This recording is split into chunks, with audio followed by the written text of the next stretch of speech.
Firepit, I do need to go to this one comment here on YouTube from GR saying, I've still got an old Game Boy. Can that handle VR? Has it got the processing power?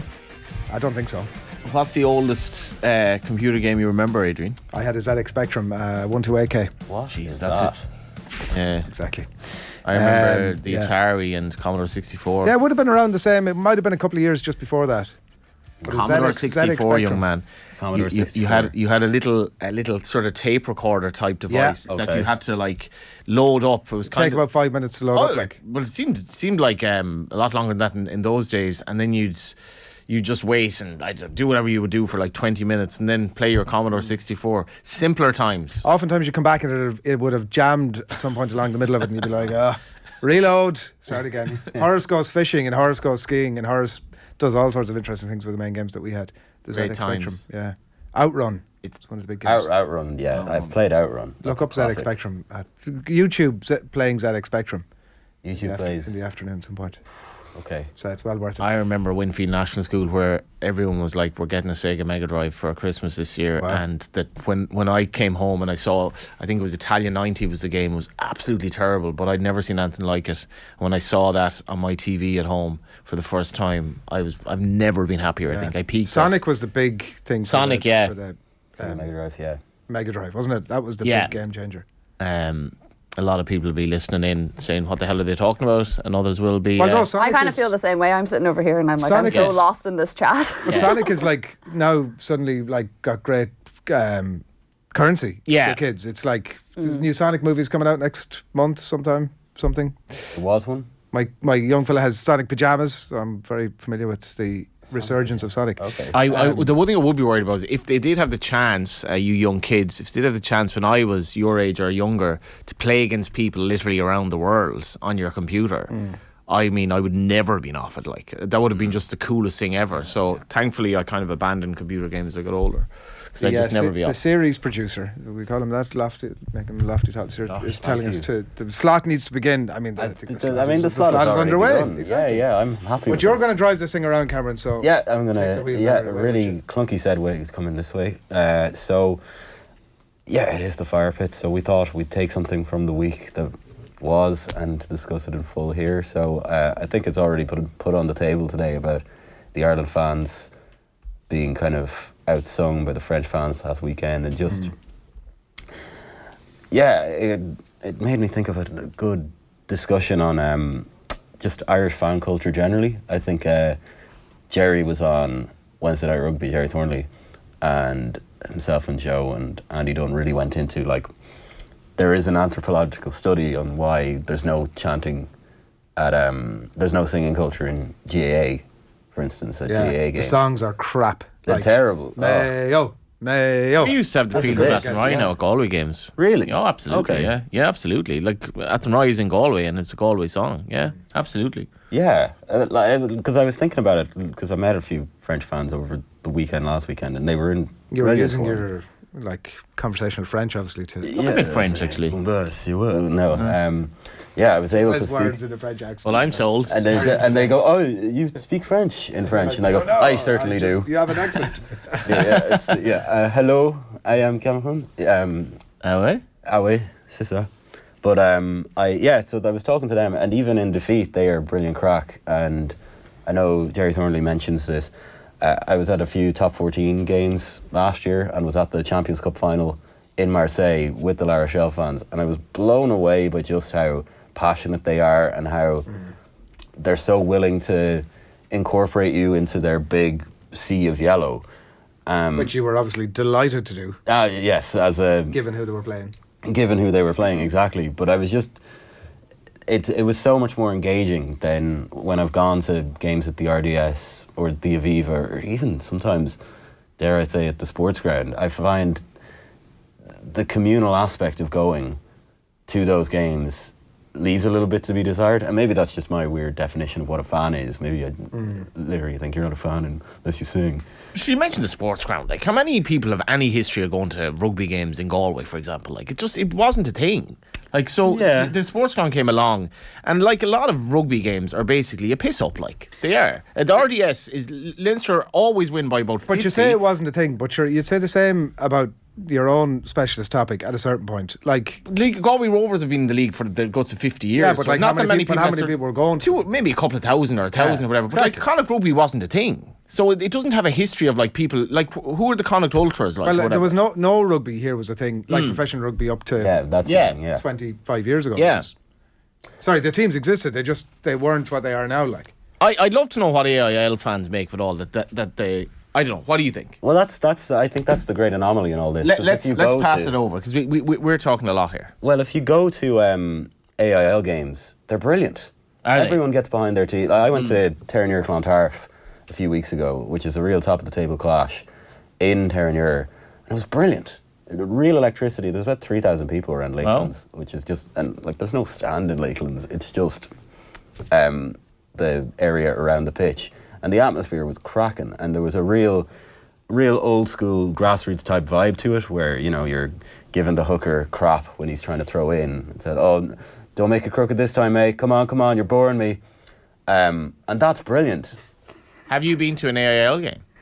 Yeah, I've been to a couple, and I agree with Cameron. They are actually good crack, but I think part of it as well is that because like they are kind of a smaller crowd, you tend to stick with your own set of fans, and this is something that I was talking about earlier. Like in the Women's Super League, there's no like away end, and I think it always takes away from the atmosphere, because you get fans mixed in together, and rather than singing or chanting starting from one specific area, you just kind of have it like bitty here and there. And I think sometimes like Irish games kind of suffer from that as well with the rugby, because you don't really have like a set group that are going to start leading chants, or they're going to start making a bit of atmosphere, and then everyone joins in, and it's a bit of a domino effect to the whole thing. Nice? Like if you go to going to GA, so there's a novelty in the uniqueness to it, and there's something sort of nice about that. And definitely going to GA games, you end up in all sorts of conversations with people around you because they're from different teams. Sometimes they get obviously spill over the line a little bit, but like you don't have the same threat of the reason that they initially brought in segregation of fans to begin with, as in they were going to kill each other. So what's your feeling? Is that the future for WSL, or? I think so. I think it has improved the atmosphere massively. Like United were trialling it this season, and it just added that extra bit of like grit to the games. And I think because especially with something like the WSL, which is probably like developing an audience, and it's bringing people into football who maybe wouldn't necessarily always watch football, or wouldn't know all the chants from watching the Premier League or whatever it is, there's a bit more of a community vibe to it. Like I do get we need to separate some sets of fans because they are going to kill each other, but that's more of a fan problem and a culture problem than let's try and build an atmosphere through it problem, I think. Yeah, I just find it very odd that it's like, I was talking in the taxi on the way home last night with the taxi driver about this very topic, and I said it's actually really bizarre when I think about it, that when you really boil it down, Green and Red and Mayo is made to be sung at these types of games. You'll never hear it chanted. It's a bit of too much of a ballad. I don't know. You could can't definitely imagine swaying people in the stands. I could definitely see that. And the irony is, they're not like the Welsh rugby fans. But like it's gas that if you go to a house party in Mayo, that's one of the first things that'll be on the Spotify queue. Really? Jesus, that is grim. Yeah. House parties in Mayo. This is what's happening in Mayo. You're going to the Green and Red and Mayo. Well, it'll come on at some point once everybody's fairly on, and I said, we'll stick this on. And everyone joins in, because it is a kind of... That's grim, Cameron. There's a slow, rousing... What sort of house parties have you got? I feel it's obviously more not the right I ones. think that's that strange a thing, though. Like, it's your Clare Island's a better old tune than us. Clare Island's a nicer tune. The Westmeath Bachelor going on like at a house party in Athlone. It's like... It's not. But like if those people have like an emotional connection to the song, like it's the sort of thing that gets sung at matches if you're on a night out in Dublin, or you're in college in Galway or something, and the song comes on. Like you have that little bit of ownership over it. So I don't think it's that strange. It's like, I don't know, you're from Dublin and the Old Triangle or something. Yeah. I can't count the amount of times I've been at house parties and people from Dublin start singing the Old Triangle. But that's a credible folk song. Or like Hills of Donegal as well. Is some old like... Well, funnily enough, the Fields of Athenry did break out a few times Saturday, but it was like, so to my left were like, Allele Blue, Allele Blue. And then when the Fields of Athenry broke out, it was kind of like, Lola. It's like, I don't really want to be seen. But it was like... isn't very rousing. I think a great summation of the French fans of the weekend. I watched the game in O'Donoghue's, and it was like mostly an Irish crowd. There was one table of French lads. There's like 6 or 7 of them maybe. The Marseillais started playing, and they like gave us a rousing edition. It was great. Like, I want to stand up and give them a clap. And then the 2 Irish anthems started playing, and literally no one uttered a word. Yeah. And they were looking around so confused. And then when whatchamacallit, not Aronda V and Ireland's Call started playing, they just stood up and sang it themselves for us. And I was just like, this is kind of ridiculous that the French fans are there singing our national, well, we not our national have a anthem, big but- problem here. Our national anthem is terrible. Like, I'm into national anthems. Aráin Aveen is one of the worst national anthems known to man. It's not From a musical rousing. point of view. From musical. Also, if we are committed to unification in this island, which I hope we are, we need to change the lyrics, I think, because they're a little bit too militaristic. But in terms of the actual jingo of it, it's crap. It's absolutely terrible. Compare that to the Welsh national anthem, or Flower of Scotland, or Le Marseillaise, or the Italian anthem, or even God Save the Queen, which is itself quite crap. Quirky makes a very good point here on YouTube. Quirky 1980. Good morning to you. I find crowd engagement has slowly declined as more and more of the crowd are on their phones. Yes, 100%. Probably not a bad point. 100%. Have we any more topics to get to? No, I like this. Okay, let's talk about this some more. I'm staying on this. It's important water's because fine. This is the idea of the Firepit. we're talking about your let's experiences get the of if you bring kids to a game. My memories of going to like Galway United games as a kid, a lot of them are about the noise and the atmosphere. I almost remember that more than the goals. And the atmosphere of the game sticks with you, and it really does rouse you. And if you go to a game, and I've made this point about race meetings as well now, if you go to a race meeting and nobody's cheering home the winner, why don't you watch it at home? What's the difference like? And I think atmosphere at a sporting events is partly the reason, one of the massive reasons why we do it.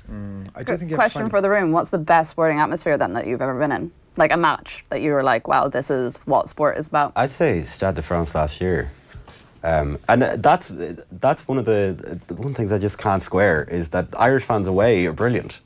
Like, really get into it, really are part of the scene. I know, but you get away into a fans is mode where we're different- telling people how to behave, and I think we were No, talking about but- it the other week with the phone, with Yeah. taking the pictures of LeBron stuff. I feel sort of the same way. That I do think you can help affect fan culture, but I do I also think there's a slight weirdness to telling people how to behave at a stadium.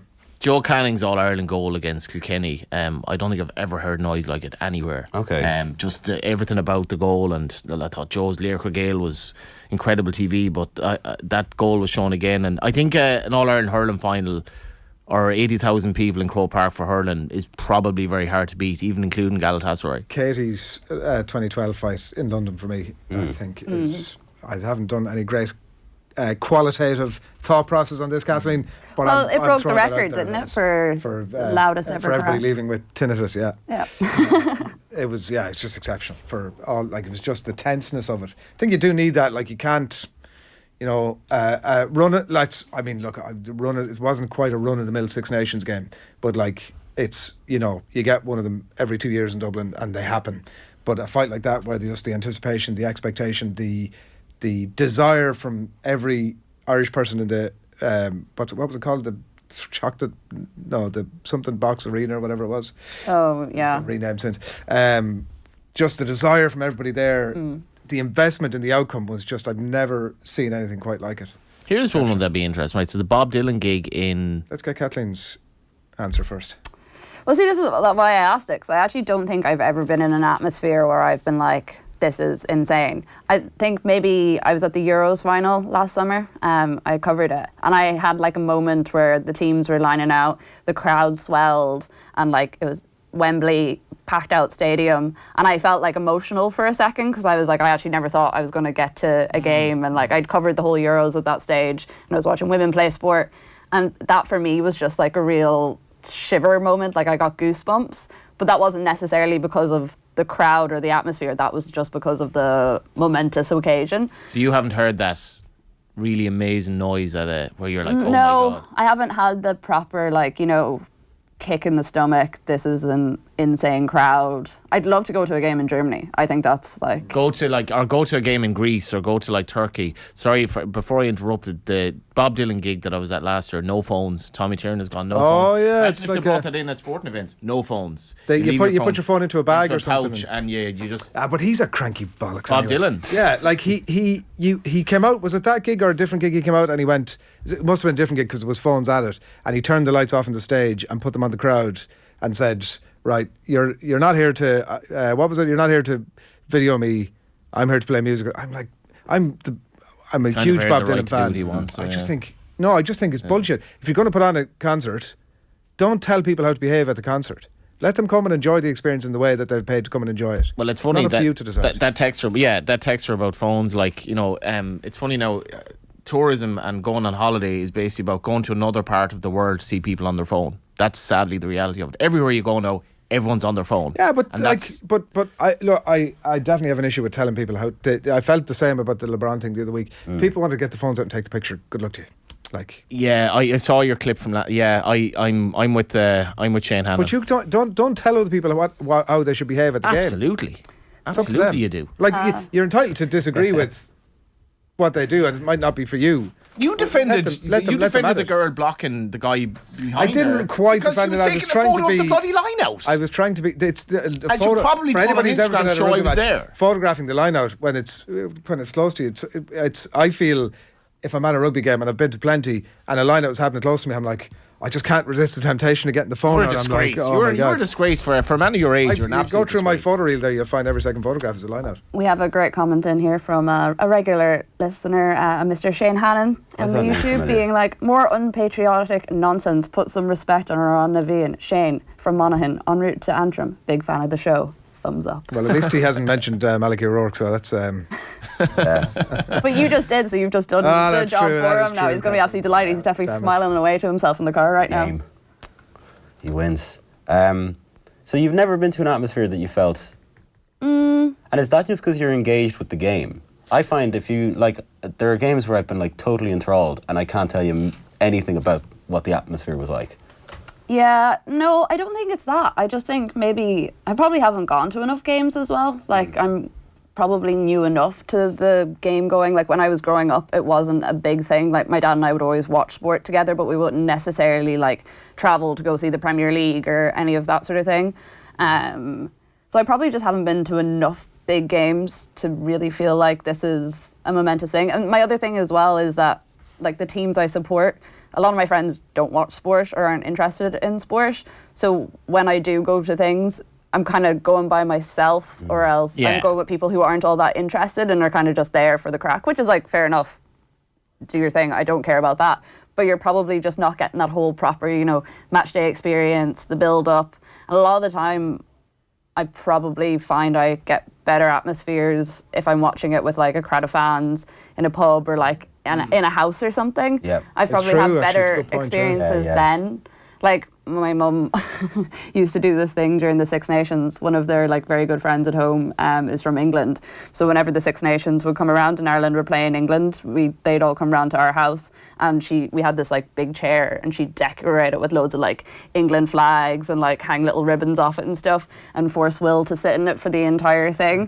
While everyone else around them was shouting for Ireland, and he would just sit in this massive throne in the middle of our house, which is quite funny because my parents are from the north and would be of the Republican persuasion, so it was entertaining for everyone involved. Republican persuasion, I like that. Eamon O'Line on YouTube says, best atmosphere ever was Croke Park 2007, Ireland against England. Been to most stadiums globally and nothing compared to that. The noise, the passion, and the history was like a stadium when went to war. Do you know, I was at the game, and I would say that that's all true, but it was the lack of noise around the anthems, just with the silence, how respectfully it was. The power of silence. That was one of the most iconic. I've lost it somewhere here, but someone commented earlier that atmosphere isn't just about singing, which is a good point as well. Yeah, no, that's it. And maybe that's just my narrow definition of what a good fan is. I feel like that's probably, you know, part of it is that I can't, why aren't you singing? Yeah, I was like that when I was younger, and I guess as you do get older, like Adrian has alluded to, you're more inclined to like give out about the fellas standing in front of you now. You know, A lot of this stuff taps back into like telling other people what to do. It's like we've a bizarre obsession with how other people go and enjoy the game on your own terms. Yeah. That's a hill I'm willing to pass out on. Yeah, that's fair. Well, like I get kind of annoyed when say people are talking, and I know you guys mentioned it at the top of the show about the rugby and the fact that there's a lot of people there who might not necessarily be like all-time rugby fans. And I'm like, it's kind of fair enough if they want to go. Like, there are plenty of other solutions, aka not pricing people out of it, or you know, I don't know, putting tickets through clubs a bit more rather than general release. If you want to maybe make sure that fans, proper fans, don't even like that word, but like fans who watch every single game of rugby actually get tickets. I hate this whole sort of notion of rugby has done a very good job at marketing itself to a larger audience, and people who maybe only watch the Six Nations or only watch the Champions Cup final or whatever, that they're not entitled to go and enjoy the game in the way they want to enjoy it, whether that's just, you know, having a couple of pints, going to the match, like meeting friends afterwards. That's fine. Like, I think there is something very hoity-toity, like looking down your nose on those sort of fans, and I don't think that's fair. Question for the three of you, totally right? agree with that. What percentage of Irish supporters at the game Saturday understand the rules of rugby? But that's, I think, Kathleen's point. That's none of your business. Like, who cares? It was interesting. Like, you go to a game, I would be of the percentage who do not fully understand the rules of rugby and never have. But I think the same. Do you know, it's a really interesting point, and I think that the same. If you stood outside Croke Park on Ireland Final Day and asked people going in, name 2-3 players from either side, you get a whole pile of people who just can't because they're there for the event or whatever, but they're no less entitled to be at the match than anybody else. Like I think that's absolutely wrong. How you marry the people who've been at the McGrath Cup games or the FBD League or whatever with making sure that that team then gets, that doesn't seem like an overly complex issue, nor is it an especially big. You're not dealing with a huge number of people.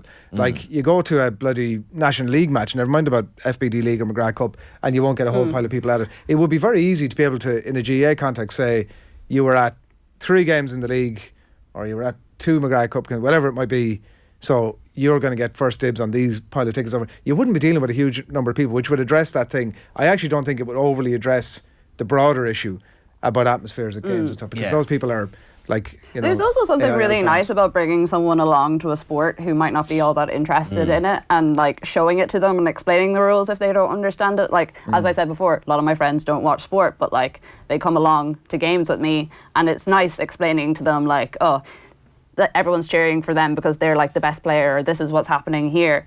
It's a very different match day experience, but I don't think it should be discounted as like a bad one or one that No, isn't. it does, If you extend out Johnny's question about Bob Dylan and say, all right, like, you know, how much Bob Dylan have you listened to the last 6 months? That's a bullshit criteria. I'm not even to a get massive big. Dylan fan, so there we go. The gatekeeping drives me insane. I really find that very frustrating. It's like, that could be the thing that actually ignites your passion. If you're in a crowd and you're allowed to enjoy it your own way, if someone's going, well, you know, what do you know?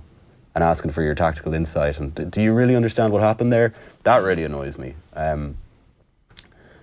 Yeah, I guess we really haven't solved how to solve the I don't think we're ever going to solve anything with Friday Firepit, I think, but it's worth doing nevertheless. I did want to mention, we're not going to get into it, but the Netflix documentaries, Yes. I'm going to keep that topic on the agenda. Kathleen doesn't want to talk about it, so I'm going to keep it on the agenda. All right, we every can Friday, fight about it and another Kathleen day. can put a strike through on it on the running order, which is totally fair. I gave the full swing, what's it called? Full swing, a go during the week, and I watched the first 2 episodes. Halfway through the first episode, I thought, right, that's it. I'm out of here. Turn this off. But I kept with it, and I initially put the topic in by way of there are too many fly on the wall documentaries out there. I take it back. It's well worth watching. Yeah. Nathan said something very different yesterday morning. Well, you see, he's a golf geek. I'm like a chewing gum fan. I am one of the people we've just been discussing. I've no desire to watch any The of main those. takeaway is that you're listening to the Green Round of Mayo at house parties. That's fair. exactly. Yeah. But well done. Thanks a million for coming in, Cameron. Thank you very much. Kathleen, thank you. Johnny, pleasure as always. We shoehorned in loads of League of Ireland chat there this morning. You must be happy with that.